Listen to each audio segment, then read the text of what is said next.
100 शब्द प्रति मिनट शुरू।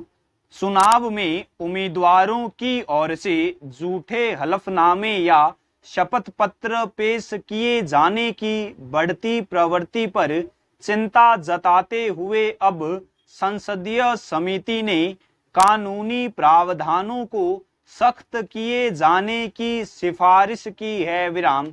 झूठे हलफनामे देने वाले उम्मीदवारों के लिए जन प्रतिनिधित्व कानून में सजा का प्रावधान है, पर महज 6 माह की। विराम। इस प्रावधान का डर भी इसलिए नहीं क्योंकि मौजूदा नियमों में चुनाव जीतने के बाद भी नामांकन भरते वक्त दी गई गलत जानकारी से निर्वाचित जनप्रतिनिधि को खतरा नहीं रहता। विराम। चेंज कार्मिक जन अभियोग और विधि एवं न्याय मामलों से जुड़ी संसदीय समिति की सिफारिश पर अमल हुआ तो झूठा हलफनामा देने को जन प्रतिनिधित्व कानून की धारा 8(1) के दायरे में लाया जा सकेगा, जिसके तहत कम से कम 2 साल की सजा और जुर्माने का प्रावधान हो सकेगा। विराम। चुनाव सुधारों की दिशा में इस सिफारिश को काफी अहम कहा जा सकता है। विराम। वैसे झूठा हलफनामा देने वाले का निर्वाचन खारिज किए जाने और भविष्य के लिए चुनाव लड़ने से वंचित करने का प्रावधान करने की सिफारिश कोई पहली बार हुई हो, ऐसा भी नहीं है। विराम। विधि आयोग और चुनाव आयोग ऐसी सिफारिशें पहले भी कर चुके हैं। विराम।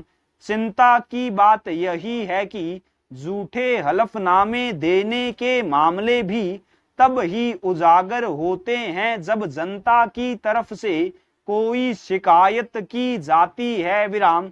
चुनाव कराने वाली मशीनरी के पास कोई ऐसा सिस्टम नहीं है जिसमें नामांकन पत्रों के साथ दिए गए हलफनामे में दी गई जानकारियों की पुष्टि की जा सके। विराम।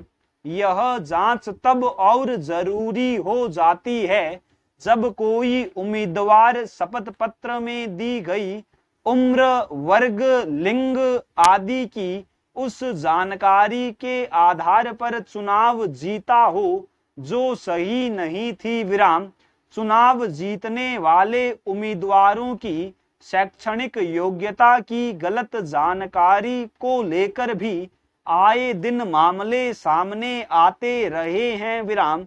अधूरी जानकारी देने या अहम जानकारी छिपाने के प्रयासों से शपथ पत्रों की गंभीरता ही खत्म हो जाती है। विराम।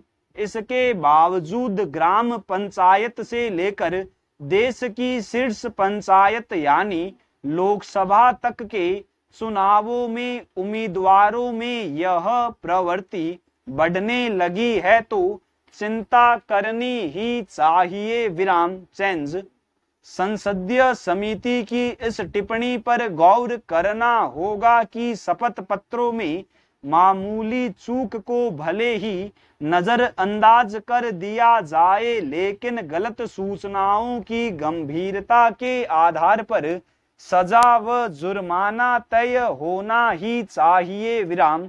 शपथ पत्रों की गलत जानकारी देने को भ्रष्ट आचरण की श्रेणी में शामिल करना ही होगा। विराम।